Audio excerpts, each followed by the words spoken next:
poder estar aqui mais uma vez para adorar e exaltar o nome de Jesus. Amém. Meus irmãos, aproveitando que vocês estão de pé, abra comigo a sua Bíblia, por gentileza, o Evangelho de Jesus Cristo, o qual escreveu o evangelista Marcos, no seu capítulo de número 5, a partir do verso 1. Segundo o Evangelho do Novo Testamento, capítulo de número 5, verso de número 1. Quem encontrou, diga amém. Amém. O texto diz assim: E chegaram à outra margem do mar, a província dos Gadarenos, e saindo ele do barco, lhe saiu logo ao seu encontro dos sepulcros um homem com espírito imundo, o qual tinha sua morada nos sepulcros, e nem ainda com cadeias o alguém o podia prender, porque tendo sido muitas vezes preso com grilhões e cadeias, as cadeias foram por eles feitas em pedaços, e os grilhões em migalhas, e ninguém o podia amansar. E andava sempre de dia e de noite, clamando pelos montes e pelo sepulcro, e ferindo-se com pedras. E quando viu Jesus ao longe, correu e o adorou, e clamando com grande voz, disse: Que tenho eu contigo, Jesus, Filho do Deus Altíssimo? Conjuro-te por Deus que não me atormentes. Porque ele lhe dizia: Sai deste homem, espírito imundo. E perguntou-lhe: Qual o teu nome? E ele lhe respondeu, dizendo: Legião é o meu nome, porque somos muitos. E rogava-lhe muito que os não enviasse para fora daquela província. E andava-lhe pastando no monte uma grande manada de porcos, e todos aqueles demônios lhe rogaram, dizendo: Manda-nos para aqueles porcos, para que entremos neles. E logo Jesus lhes permitiu, e saindo aqueles espíritos imundos, entraram nos porcos, e a manada se precipitou por um despenhadeiro no mar, e eram quase 2.000, e afogou-se no mar. E os que apacentavam os porcos fugiram, e anunciaram na cidade e nos campos, e saíram muito a ver aquilo que tinha acontecido, e foram ter com Jesus, e viram o endemoniado, o que tivera a legião, assentado, vestido em perfeito juízo, e temeram. E os que aquilo tinham visto contaram-lhe o que acontecera ao endemoniado e acerca dos povos, e começaram a rogar-lhe que saísse do seu território. E entrando ele no barco, rogava-lhe o que fora endemoniado que o deixasse estar com ele. Jesus, porém, não lhe permitiu, mas disse: Vai para a tua casa, para os teus, e anuncia-lhes quão grandes coisas o Senhor te fez, e como teve misericórdia de ti. E ele foi e começou a anunciar em Decápolis quão grandes coisas Jesus lhe fizera, e todos se maravilharam. Meus irmãos, pode tomar seu assento, louvando e glorificando ao nome de Jesus. Meus queridos, permita-me, no tempo em que me foi cedido, com o auxílio do Espírito Santo, ministrar nessa noite uma palavra que Deus colocou no meu coração. Mas antes quero louvar a Deus pela oportunidade de estar aqui, louvar a Deus pela vida do nosso líder e pastor Altemar Honório, louvar a Deus também pela vida dos nossos dirigentes do culto, o irmão Robson, o irmão Gilberto. Que Deus abençoe o ministério de vocês. Sou grato pela oportunidade, que tudo que vocês têm plantado para o reino de Deus, vocês venham colher em porção dobrada, em nome de Jesus. Aleluia. Meus irmãos, um texto muito conhecido, um texto muito lido, em que Jesus vai operar na vida deste homem, onde a Bíblia o vai intitular como Gadareno. Gadareno porque ele vivia na região de Gadara. Só para você entender, Gadara é uma das 10 cidades que fica em Decápolis, na Transjordânia, a sudeste da Galileia. A Bíblia vai dizer que Jesus vai chegar com um barco às margens de Gadara, e logo vai ter um encontro com este homem que está terrivelmente endemoniado. A Bíblia vai dizer então que Jesus vai libertar esse homem, e vai mandar aqueles demônios para uma manada de porcos que está ali. A Bíblia vai dizer então que aquele homem vai ficar liberto, e a partir deste episódio esse homem vai começar a pregar a palavra de Deus. Aqui está um pequeno resumo, uma pequena introdução do texto que nós acabamos de ler. Porém, neste texto que nós lemos, existem algumas aplicações que são de muita importância para essa noite. Quem gostaria de ouvir, diga amém.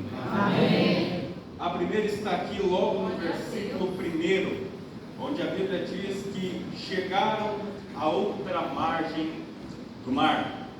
Para que você entenda, se eles chegaram, é porque eles vieram de uma navegação.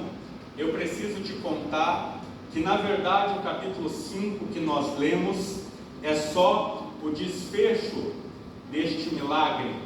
É o momento em que se conclui este milagre. Mas, na verdade, essa história ela vai começar em Marcos, no capítulo 4. Eu vou dar uma introdução rápida. A Bíblia diz que Jesus vai chegar até a cidade de Cafarnaum, e lá ele vai ficar o dia inteiro ensinando para aquela multidão. A Bíblia diz que ele vai ficar o dia inteiro ensinando por parábolas. Algumas parábolas muito conhecidas, como a parábola da candeia, a parábola do grão de mostarda e a parábola do joio e do trigo. Porém, eu até gostaria, o único texto que eu vou citar de Marcos, capítulo 4, versículo 35. Jesus então vai ficar o dia inteiro ensinando aquela multidão. Porém, no versículo 35 de Marcos, capítulo 4, ele vai dizer: e naquele dia, sendo já tarde, disse-lhes: passemos para o outro lado. Note que Jesus vai ensinar, porém vai chegar num determinado momento que ele vai dar uma direção aos seus discípulos para que eles entrem no barco e passem até o outro lado. E algo que chamou meu coração é que aqui na primeira lição que nós temos, que Jesus ensina para nós o que é o Evangelho. A teoria é muito importante. A teoria, ela é de suma importância para nós. Mas note que Jesus vai deixar aquela multidão para navegar e buscar aquele homem que está endemoniado na cidade de Gadara. Note que aos olhos humanos talvez não tinha salvação para aquele homem. Note que talvez aos olhos humanos aquele homem já estava perdido. Mas para Jesus nada está perdido. No versículo 35, o evangelista Marcos ele vai dizer assim: e naquele dia, como se ele estivesse falando que era mais um dia comum na vida dos discípulos, em que Jesus se assentava no barco e ensinava a multidão. E a Bíblia vai dizer que naquele dia, sendo já tarde, eu te pergunto, esse sendo já tarde é para os discípulos ou esse sendo já tarde é para Jesus? Esse sendo já tarde é para os discípulos, porque Jesus disse: passemos para o outro lado. Note, nunca é tarde para Jesus. Pode ser tarde para mim, mas não é tarde para Jesus. Pode ser tarde para o médico, mas não é tarde para Jesus. Na minha mente pequena pode ser só mais um culto de quinta-feira, mas Jesus manda dizer: hoje é o culto de quinta-feira. Jesus então vai dizer aos discípulos: passemos para o outro lado. Note que Jesus não manda os discípulos ir, ele não diz aos discípulos passa, mas ele se coloca no contexto dizendo: passemos para o outro lado. Ter Jesus no meu barco é a garantia que eu vou chegar até o outro lado. Note que Jesus em nenhum momento ele vai dizer aos discípulos que a caminhada vai ser fácil. Em nenhum momento ele vai dizer para os discípulos que as águas serão tranquilas. Muito pelo contrário, Jesus vai embarcar com os discípulos e vão entrar mar adentro. A Bíblia vai dizer então que na metade da trajetória Jesus vai dormir, vai pegar no sono, e os discípulos então vão ser surpreendidos por uma grande tempestade. E eu estava meditando nesta parte aonde se levanta uma tempestade, e quando a Rebeca começou a cantar que barco que tem Jesus balança, mas não vira, chacoalha, mas não quebra, isso encheu meu coração de alegria, de saber que eu estava no caminho certo. E eu vim aqui dizer para ti nessa noite: essa tempestade não é para afundar teu barco, essa tempestade pode chacoalhar, mas não vira o barco, porque barco que tem Jesus não afunda, barco que tem Jesus chega até o outro lado. A Bíblia vai dizer então que Jesus vai despertar do sono e vai repreender aquela tempestade e o mar vai se acalmar. A Bíblia vai dizer então que Jesus e os discípulos vão chegar até o outro lado. E aqui sim inicia a nossa passagem do capítulo 5. O segundo ponto que eu quero destacar aqui nesta mensagem é logo no versículo de número 4. A Bíblia diz no versículo de número 4: porque tendo sido muitas vezes preso com grilhões e cadeias, as cadeias foram feitas por eles em pedaços, e os grilhões em migalhas, e ninguém o podia amansar. Note que talvez aos olhos humanos a intenção daquele povo era de ajudar aquele homem.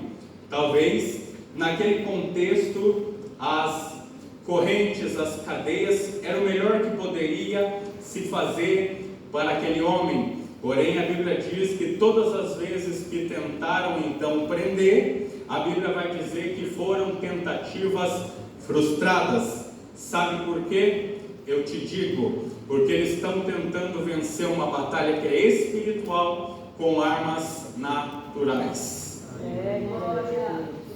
O apóstolo Paulo vai dizer que a nossa luta ela não é contra a carne nem contra o sangue, mas contra principados e potestades e hostes espirituais da maldade que habitam nas regiões celestiais. Note que no final do versículo, no versículo de número 4, ele diz que ninguém o podia amansar.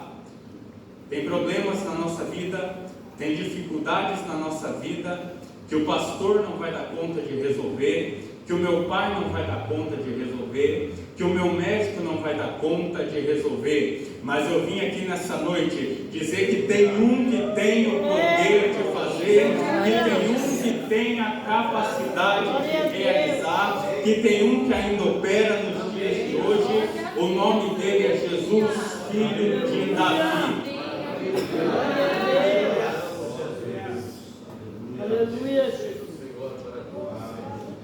Logo no versículo de número 6, a Bíblia vai dizer que quando ele viu Jesus ao longe, ele correu e o adorou. Note que até no versículo de número 6, quem está ganhando essa batalha é o diabo. Quem está prevalecendo nesse contexto é o inferno. Porém, quando Jesus pisa naquela terra, a história é diferente. Quando Jesus pisa na cidade de Gadara, aquela história vai ser mudada. Amém. Na vida daqueles discípulos. Eu anotei aqui: a hora que Jesus chega, as coisas mudam. O diabo só faz festa aonde não tem Jesus.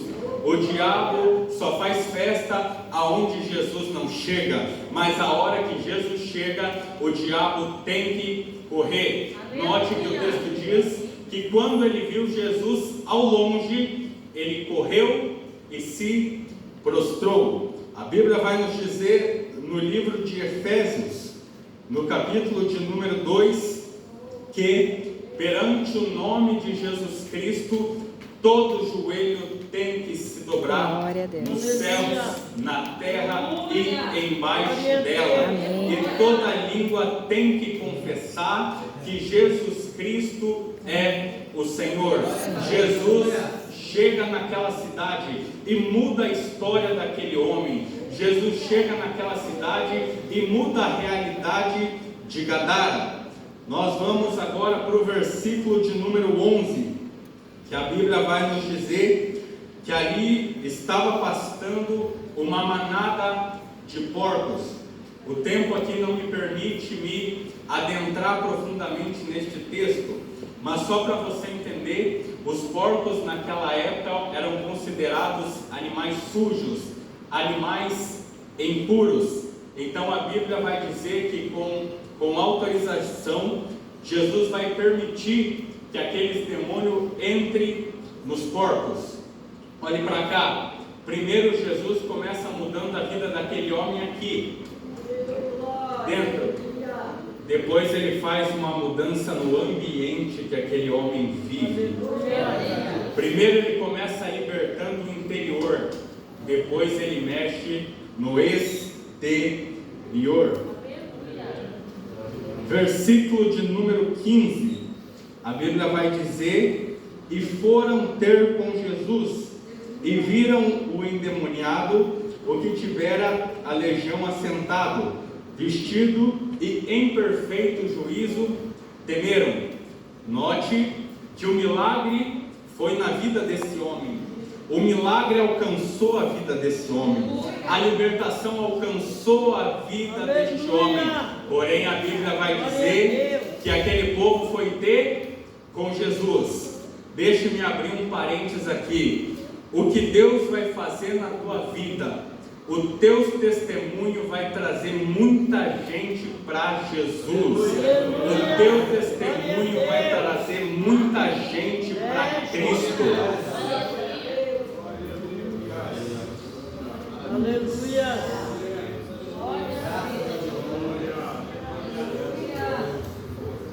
Versículo de número 17. A Bíblia vai dizer que começavam a rogar-lhe que saísse do teu território. Note que os mesmos que supostamente tentaram ajudar aquele homem, acorrentando e o prendendo, quando Jesus operou o milagre na vida daquele homem, eles ordenaram que ele saísse do seu território. E eu comecei a meditar nisso aqui, e veio algo no meu coração que disse: quando Jesus cumprir o propósito que Ele tem na sua vida, aleluia, se prepare para perder muitas pessoas do seu convívio. Amém. Quando Jesus cumprir o milagre que Ele tem na tua vida, se prepare para perder muita gente. Porque lembra que eu disse que Ele começou a agir e depois Ele mudou o ambiente. Se prepare. E eu já abro um parênteses para dizer: não tente trazer para a tua vida aquilo que Jesus tirou. Não tente trazer para a tua vida aquilo que um dia Jesus afastou. Versículo de número 18. E entrando ele no barco, rogava-lhe o que fora endemoniado que o deixasse estar com ele. Note que este homem vai ser liberto, e ao ser liberto ele tem o desejo de estar com Jesus.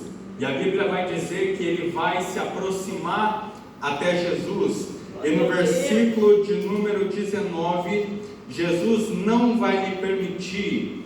Irmãos, é impossível alguém que foi alcançado por Jesus, alguém que foi liberto por Jesus, não querer pregar o Evangelho, não querer pregar que existe um Jesus que ainda opera, que existe um Jesus que ainda cura, que existe um Jesus que ainda faz maravilhas. E no versículo 19 vai chegar a parte aonde mais falou ao meu coração. A Bíblia vai dizer então que este homem vai chegar até Jesus e vai implorar para que Jesus deixe ele pregar. Porém, no versículo 19, Jesus, porém, não lhe permitiu, mas disse-lhe: vai para a tua casa, para os teus, e anuncia-lhes quão grandes coisas o Senhor te fez e como teve misericórdia de ti. Aquele homem, ele vai chegar tão impactado para Jesus, querendo pregar, querendo anunciar o Evangelho. Jesus falou: não, você não vai não, porque a obra de Deus começa dentro da nossa casa. Não adianta pregar para os de fora e não pregar para os de dentro. Não adianta ganhar os de fora e não ganhar os de dentro. Na verdade, o nosso ministério começa dentro de casa. A Bíblia diz então, para fechar a mensagem, no versículo de número 20, que ele foi e começou a anunciar em Decápolis quão grandes coisas Jesus lhe fizera, e todos se maravilhavam. Ele foi para a casa dele, ele pregou, mas depois a Bíblia diz que ele começa a anunciar em toda Decápolis. Lembra que eu te expliquei que Decápolis é uma das 10 cidades? A Bíblia vai dizer que não só ele vai pregar dentro de casa, mas como ele vai ganhar todos os que estão afora. Vamos começar a pregar todos os que estão afora. Jesus tem um plano na sua vida. Jesus tem o desejo de te usar para ganhar almas, não só dentro da Assembleia de Deus, não só dentro do Jardim Los Angeles, mas eu tenho certeza que essa Cascavel vai ficar pequena de tanto que Jesus Cristo vai te usar. Em nome de Jesus. Meus irmãos, se coloque de pé, por gentileza.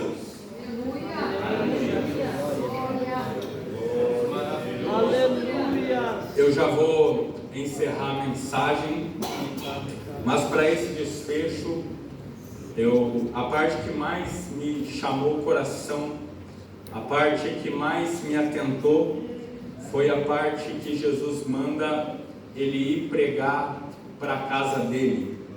Quando foi na quinta passada que eu recebi o convite do irmão Robson para pregar, então automaticamente quando eu cheguei em casa, eu já comecei a meditar e pensar num esboço para fazer essa pregação. E dentre todos os esboços que eu fiz, esse foi o que mais me chamou a atenção. E eu orei a Deus pedindo uma confirmação. E aí na nossa vigília, no dia de sábado, antes da Santa Ceia, quando eu estava no culto, subiu uma irmã contar, e uma irmã que ela pediu oração pelo seu filho. E quando eu vi aquela situação, comoveu o meu coração. Quando eu vi aquela coração, eu consegui ver no rosto daquela mãe a tristeza. E aí então eu fui orar a Deus e eu falei: meu Deus, mas o culto não é de vitória. E aí no meu coração veio a seguinte palavra: não existe vitória maior do que a tua família estar aqui dentro salva. Não existe vitória maior do que ter a tua família introduzida no reino de Deus. E essa semana em específico, quando eu estava estudando essa mensagem, que essa parte tocou ao meu coração, eu tirei essa semana então, nos dias, no decorrer de segunda a quinta, para jejuar e para orar principalmente pelas nossas famílias. E eu gostaria, com a autorização do pastor e dos dirigentes, dirigir uma oração hoje em específico para família. Note que este homem foi alcançado. Jesus chegou até esse homem, porém os barcos eram dos discípulos. Quem guiava o barco eram os discípulos. Jesus está no teu barco e você é o encarregado de levar Jesus até quem precisa. Eu quero rápido que você, se você sentir no coração de vir aqui na frente, eu quero fazer uma oração por você. Eu quero que você mentalize, pense numa pessoa que você quer alcançar nessa noite. Talvez você diga: Guilherme, não é um parente, não é alguém da minha família, mas é um amigo. Não tem problema, a Bíblia diz que existem amigos mais chegados do que uns irmãos.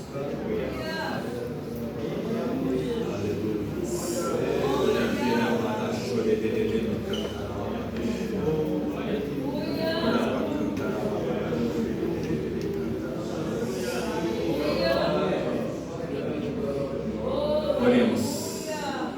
Pai querido e Pai amado, eu te agradeço, meu Pai, pela oportunidade de estar aqui. Meu Deus, nós levantamos um clamor juntamente com o teu povo. Neste momento, Pai, eles estão pensando. Neste momento, meu Pai, eles estão colocando diante da tua presença alguém que eles têm o desejo, meu Deus, de ganhar almas para ti. Meu Deus, eu te peço nesta noite, venha para capacitar o teu povo, venha para renovar a força do teu povo. Meu Deus, que a partir de hoje eles sejam um canal de bênção para alcançar, meu Deus, aquele que precisa de salvação. Nós pregamos ainda um Jesus vivo, um Jesus que cura, um Jesus que liberta, um Jesus que transforma. Usa o teu povo, meu Deus, para alcançar. E logo mais, meu Pai, nós queremos ver evidências do Senhor trabalhando. Queremos ver testemunhos que glorificam o teu nome. Pai, te agradecemos e te louvamos em nome de Jesus.